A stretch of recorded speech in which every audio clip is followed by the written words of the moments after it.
Case કઢાવવાનો, બરોબર? કારણ કોઈ બી ઓપીડી માં કોઈ બી ડોક્ટર જો ચાલે પહેલા કેસ કઢાવવાનો. કેસ કઢાવવા માટે કેસ બારી સામે છે, દેખાય છે? હા, બરોબર. હવે આગળ આપણે જો આજે આપણે સંકેશ્વરની જે સરકારી દવાખાનું હોય તો આપણે મુલાકાતે આવેલા છે. સંકેશ્વર શું આપણે તાલુકો છે ને? એટલે અહીંયા ઓપીડી કે આ ઓપીડી કેન્દ્ર જે સીએસસી સામૂહિક આરોગ્ય કેન્દ્ર. એટલે અહીંયા શું સુવિધા આપણને મળે એ આજે આપણે આ સાહેબોને બે દ્વારા આપણે જાણીશું. ઓકે, બરોબર. પહેલા કેસ અહીં કઢાઈ લેવાનો. જો કેસ બારી છે અહીંયા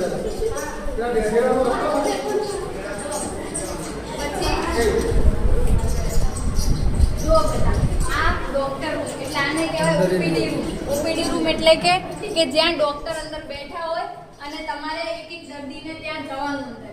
જેવા કેસ કેવા કે તમને તાવ, માથું, કરદર, કઈ બી પ્રોબ્લેમ હોય, નાના છોકરાથી લઈને મોટા સુધી બધાને અહીં બતાવવાનું હોય અને અહીં ડોક્ટર જો સલાહ લેવાની હોય કે ડોક્ટરને કે થાય છે શું, કઈ પ્રકારની દવાઓ, બધું અહીંથી ડોક્ટર લખી આપે, બરોબર?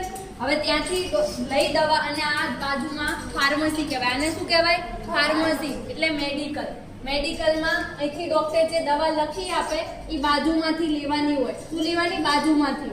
આને ફાર્મસી કહેવાય. શું કહેવાય? ફાર્મસી. હા, અને આ બધું ફાર્મસી 12th પછી જે તમે બી ગ્રુપ રાખ્યું હોય સાયન્સમાં એના પછી થાય. સમજાણું? ડોક્ટર બી ગ્રુપ રાખ્યા પછી નીટની કમ્પ્લીટ કર્યા પછી રખાય 12th સાયન્સ પછી, બરોબર? આ સામે વેક્સિન રૂમ હે એટલે કે જે નાના તમને બધાને આપી જશે, ખબર હે? નાના છોકરાને વેક્સિન આપતા હતા, બધાને લાગે છે ટીકો કે વેક્સિન રૂમ પ્રેગ્નન્ટ લેડી હોય ને કે જે ગર્ભવતી એમને વેક્સિન એથી અપાવે. બાળક જન્મે ત્યારે અમુક પ્રકારની વેક્સિન આપવાની હોય છે, એ પણ આઈકન આપણે મળી રહે છે, બરોબર? અને આગળ આવી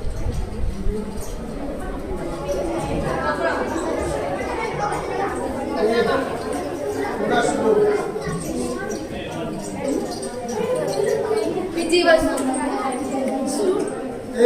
આ ઇમરજન્સી રૂમ. શું કહેવાય એને? ઇમરજન્સી રૂમ એટલે શું થાય? જો કઈ બી ઇમરજન્સી પ્રોબ્લેમ હોય, કોઈનો ભાગ તૂટ્યો હોય કે કોઈ બેભાન થઈને પડી જાય એટલે સીધું આપણે 108 ને ફોન કરીએ કે નહીં કરતા? હા, 108 વાળા સીધું દવાખાને લઈને આવે. એ ક્યાં લઈને આવે? આપણી આજુબાજુની સીએચસી માં. હવે એ ઇમરજન્સી રૂમ આપણે અહીં દેખાડવામાં આવે કે ત્યાં સીધી સારવાર કરવામાં આવે. બીજી પ્રાથમિક સારવાર અહીંથી કરી ઇમરજન્સી રૂમમાં અને આગળ મોકલવામાં આવે, બરોબર? અંદર ઇમરજન્સી રૂમમાં અંદર આવી જીવેશ અવાજ નહીં તો વ્યવસ્થિત હો. અંદર જતા તું તાર જરા બધા અલગ પ્રકારના જો ઇમરજન્સીમાં જોતા બધી સાધન સામગ્રી મળી રહે.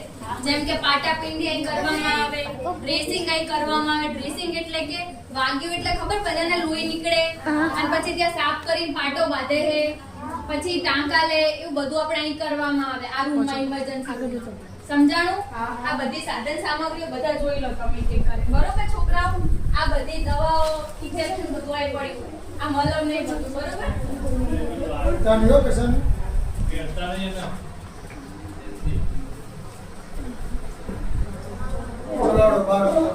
ચલો ધીમે ધીમે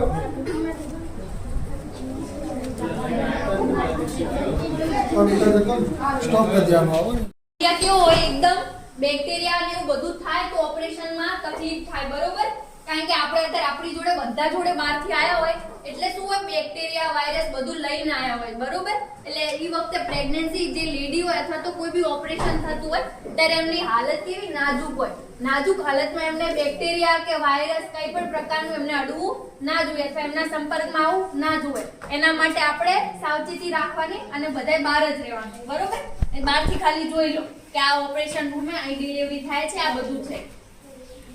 જો છોકરાઓ આ છે ને અંદર ડાયાલિસિસ ચાલે છે. ડાયાલિસિસ એટલે શું થાય? પહેલા સામાન્ય વસ્તુ તમને સમજાવું. ડાયાલિસિસ જે અત્યારે ભગવાનની કૃપાથી આપણે બધા નોર્મલ છીએ, બરોબર?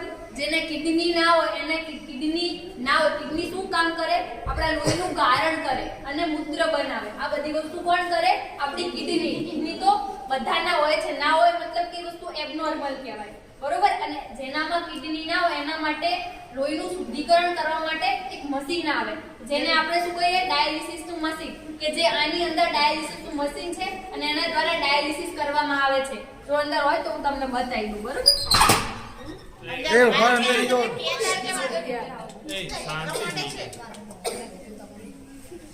ધીમે ધીમે હો, કોઈ વસ્તુનો અડતા નહીં.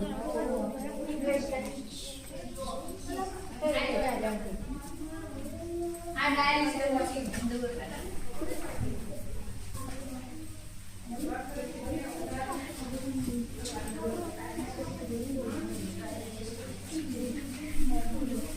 આ જોઈ લીધું. આના દ્વારા લોહીનું શુદ્ધિકરણ કરવામાં આવે અને પાછું કેવી શુદ્ધ કરેલું લોહી જે પેશન્ટ આપણે દર્દી એના શરીરમાં મોકલવામાં આવે. આ કેટલા દિવસે કરવું પડે ડાયાલિસિસ બેન? આમાં કેવું હોય કે ડાયાલિસિસ નું અલગ અલગ, જેમ કે જેને એક કિડની અસર હોય હા. અને એમને થોડું ડાયાલિસિસ હોય તો એમને અઠવાડિયે 15 દિવસે મહિને એવી રીતે.